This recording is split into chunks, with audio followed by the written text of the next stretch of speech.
Bismillahirrahmanirrahim. Assalamualaikum warahmatullahi wabarakatuh. Alhamdulillah wassalatu wassalamu ala sayyidina Rasulillah Muhammadin ibni Abdullah wa ala alihi wa sahbihi wa man walahu, amma ba'd. Masyiral muslimin wal muslimat, sidang jemaah subuh rahimakumullah. Kesempatan subuh hari ini kita akan lanjutkan kembali kajian fikih kita. Masuk kita pada babut tayammum, ya, bab penjelasan tentang bertayammum. Jadi sedikit kita uraikan tentang asbabun nuzul atau sebab disyariatkannya tayammum ini. Sebagaimana yang kita sudah sering dengarkan bahwa tayammum ini adalah cara bersuci alternatif ketika seseorang yang hendak sholat atau ada mayit yang tidak bisa terkena air, ada jenazah yang tidak bisa terkena air karena mungkin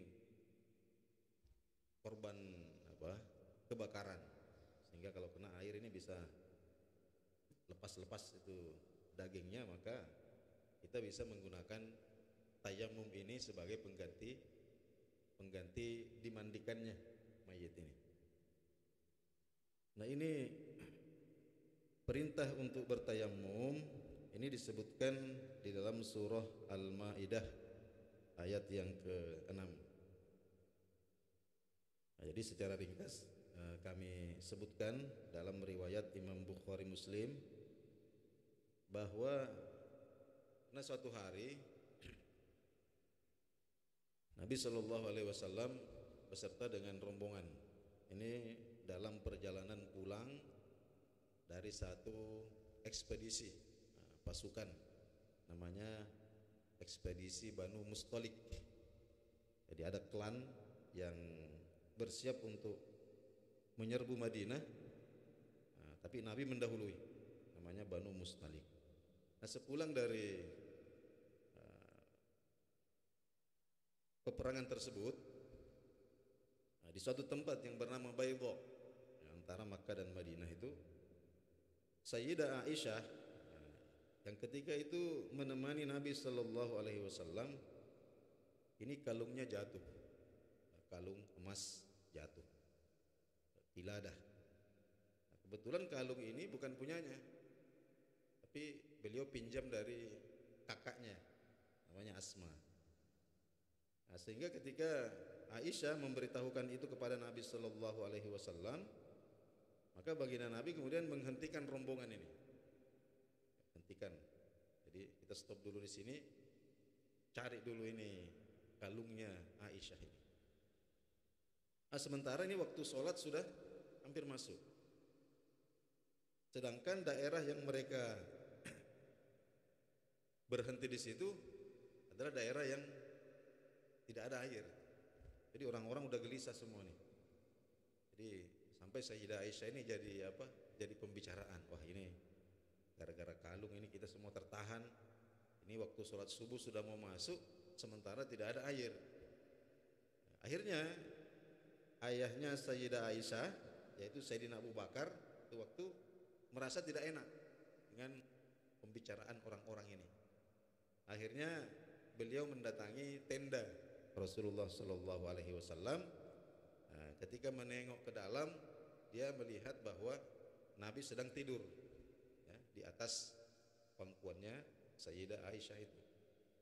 Maka Abu Bakar mengatakan, wahai Aisyah, lihatlah ini, orang-orang menjadi gelisah gara-gara kalungmu ini. Maka ketika itu kemudian datang Jibril. Ketika itu Nabi Sallallahu Alaihi Wasallam tiba-tiba merasa berat sekali dan beliau berkeringat. Nah, ternyata itu Jibril datang membawa Wahyu, ya inilah surah Al-Maidah ayat yang ke-6 ini. Wa in kuntum mardha aw ala safar aw jaa ahadukum minal ghaid aw lamastumun nisaa falam tajidu ma'an fatayammamu sha'idan thayyiba. Nah, jika kalian sedang sakit atau dalam perjalanan atau mau istinja, mau cebok, aw lamastumun nisa, atau kalian habis menyentuh wanita, nah, batal wudu kalian, lalu falam tajidu ma'an, kalian tidak menemukan air. Nah, tidak menemukan air itu boleh jadi memang tidak ada air, atau ada air tapi tidak bisa digunakan, ada yang menghalangi. Jadi tidak ada air, maka solusinya adalah fatayammamu, bertayamumlah. Nah, pakai apa? Sha'idan thayyiban, ya, dengan tanah yang suci. Caranya famsahu biwujuhikum, ya, usapkanlah ke wajah kalian, wa aidikum min, dan kedua tangan kalian. Ima yuridullahu liyaj'ala 'alaikum min haraj, sesungguhnya Allah tidak bermaksud untuk menyulitkan kalian, walakin yuridu liyutahhirakum, tapi Allah hendak mensucikan kalian supaya kalian mudah bersuci. Waliyutimma ni'matahu 'alaikum, dan agar Allah menyempurnakan nikmatnya kepada kalian. Nah, intinya apa? La'allakum tashkurun, mudah-mudahan kalian bersyukur Allah Subhanahu wa ta'ala. Nah, sehingga ketika ayat ini turun, maka para kemudian bertayamum mengikuti Nabi. Lalu kemudian sholat berjamaah didirikan. Setelah itu rombongan ini mau berangkat. Ternyata ketika untanya Sayyidah Aisyah ini berdiri, ternyata itu kalung ada di bawah unta ini. Sehingga kemudian Nabi mengatakan, ya Aisyah, wahai Aisyah, ma'a'zamu barakatu kiladatika. Nah, alangkah besarnya berkah daripada kalungmu ini. Nah, jadi gara-gara kamu punya kalung ini hilang, nah, kita mengalami keadaan seperti ini. Lalu kemudian Allah menurunkan sesuatu yang memberikan kemudahan kepada kita, ya, bahwa ternyata kalau kita tidak bisa menggunakan air, nah, kita bisa bertayamum. Nah, baik, hadirin Allah Subhanahu wa ta'ala. Apa itu tayamum? Tayamum itu adalah isalut turabi, isalut turab, ya, mengusapkan debu. Ya, jadi bukan tanahnya, tapi debu yang berasal dari tanah. Nah, itu diusapkan ilal wajhi, ke wajah, wal yadaini, dan kedua tangan, ya, sampai ke siku. Nah, kita usap ini min ayyi makanin, ya, boleh kita awali dari arah mana saja. Kita mengusap wajah dari atas ke bawah boleh, dari bawah ke atas juga boleh. Begitu juga ketika mengusap kedua tangan, ini boleh kita lakukan dari arah mana saja, dari atas ke bawah boleh, atau dari bawah ke atas, ini juga diperbolehkan. Nah, debu ini diusapkan ke wajah, diusapkan ke siku, ya, bukan sekedar diusapkan begitu saja, tapi biniyatim makhsusatin, ya, dengan niat tertentu. Jadi niatnya itu bukan menghilangkan hadas, ya, beda kalau berwudu. Kalau wudu ini kita niat menghilangkan hadas, nah, tapi kalau tayamum ini nanti niatnya khusus. Apa itu? Listibahatis sholat. Jadi kalau kita sakit, kita sentuh air ini tambah parah, kita punya penyakit, kemudian kita bertayamum, nah, kita niatnya itu, saya niat tayamum listibahatis sholat, supaya saya bisa sholat, ya, supaya saya bisa sholat. Nah, kemudian ahkamut tayammum, adapun hukum orang bertayamum, Itu arba'atun, ada 4. Yang pertama wajibun. Ada kalanya bertayamum itu hukumnya wajib. Ini orang kalau tidak tayamum malah berdosa. Kapan itu? Idza khafal halakah min isti'malil ma'i. Nah, jika kira-kira menggunakan air itu bisa mati. Jadi nyawa ini lebih dahulu diselamatkan. Kira-kira kalau menggunakan air itu bisa mati. Kemudian yang kedua, wa idza faqadal ma'a hissan. Ketika tidak ada air secara kasat mata. Ya, jadi kita bisa gunakan air, tapi memang air ini tidak ada. Maka ketika itu ya, kita wajib untuk bertayamum. Nah, jadi jangan sampai ada yang merasa tidak enak bertayamum. Ya, karena ini muncul karena kita tidak biasa. Kita kayak ada perasaan tidak enak, ada perasaan ragu-ragu di dalam hati, ini sah atau tidakkah ini? Itu jangan sampai seperti itu. Ya, jadi ini adalah nikmat dari Allah Subhanahu wa taala. Nah, jadi ketika takut mati, maka wajib untuk menggunakan air atau tidak ada air sama sekali. Kemudian yang kedua mubahun. Mubahun. Ada kalanya hukum bertayamum ini mubah. Boleh tayamum, boleh tidak. Kapan itu? Idza kana qadiran 'alal wudu. Nah, jika seseorang sebenarnya mampu untuk berwudu, ya, mampu untuk berwudu. Walasti'malil ma'i, bisa pakai air. Wasyira'ihi, bisa membeli air. Ada air dijual. Walakin tetapi ya, wajadahu yuba'u bi aktsara min thamanil mithli. Ini air harganya mahal sekali, melebihi harga standar.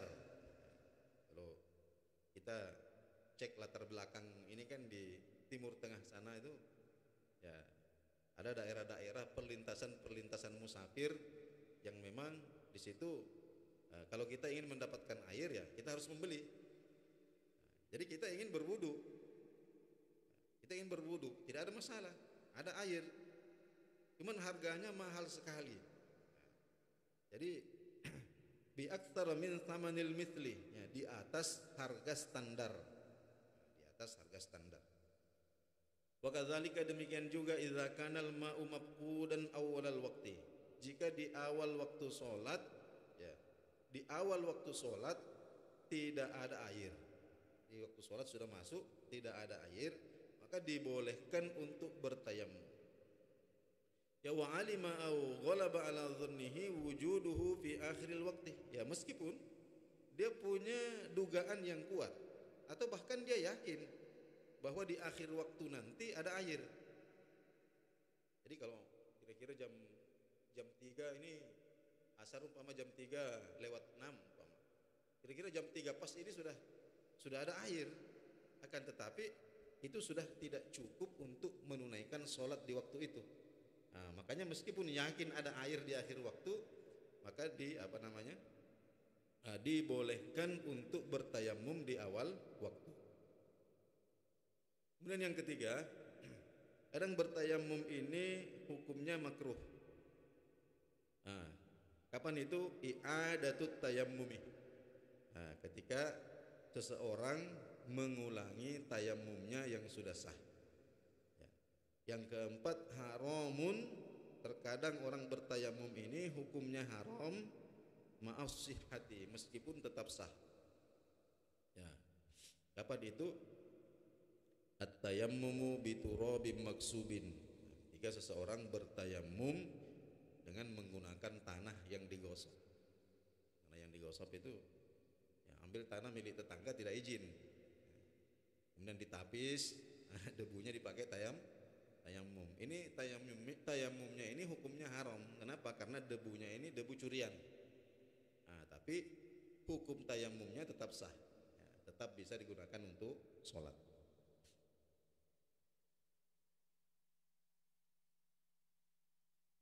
Nah, kemudian ada juga yang haram sekaligus tidak sah.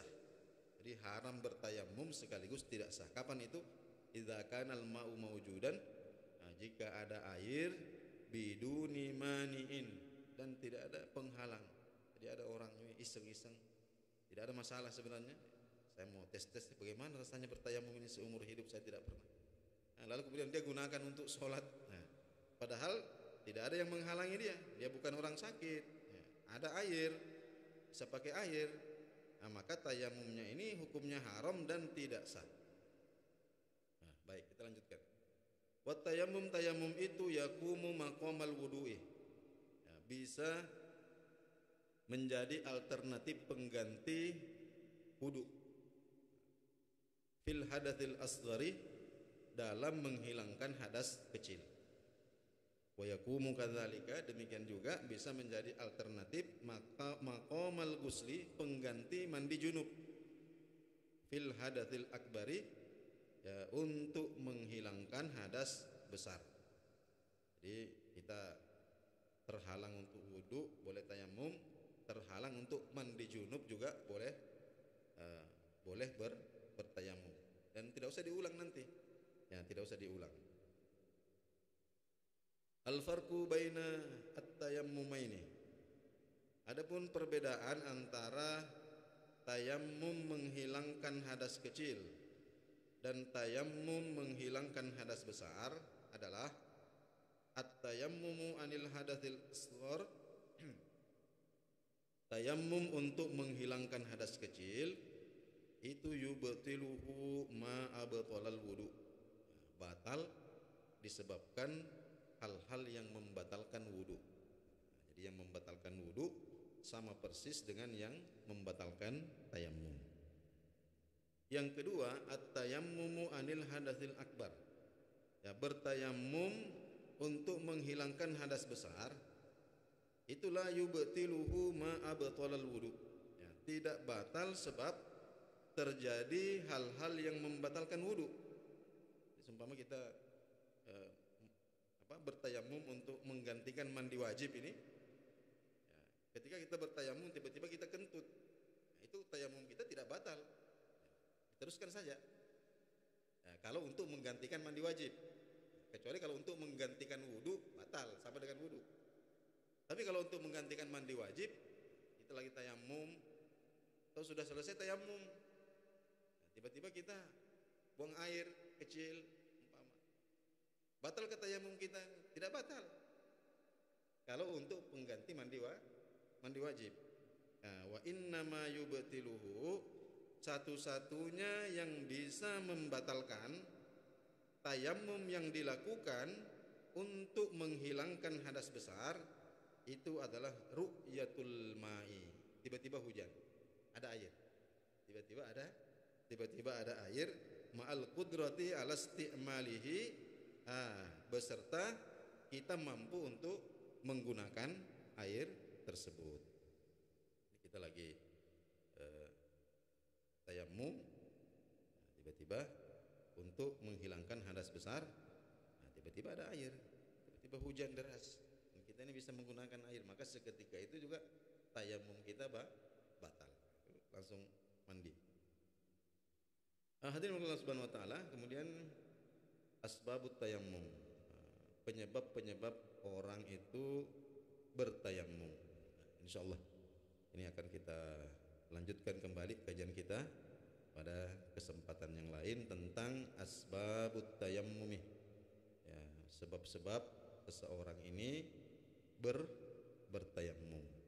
Mudah-mudahan apa yang kita kaji subuh hari ini ada manfaatnya. Lebih dan kurang mohon dimaafkan. Subhanakallahumma wa bihamdik, asyhadu an la ilaha illa anta, astaghfiruka wa atubu ilaik. Wassalamualaikum warahmatullahi wabarakatuh.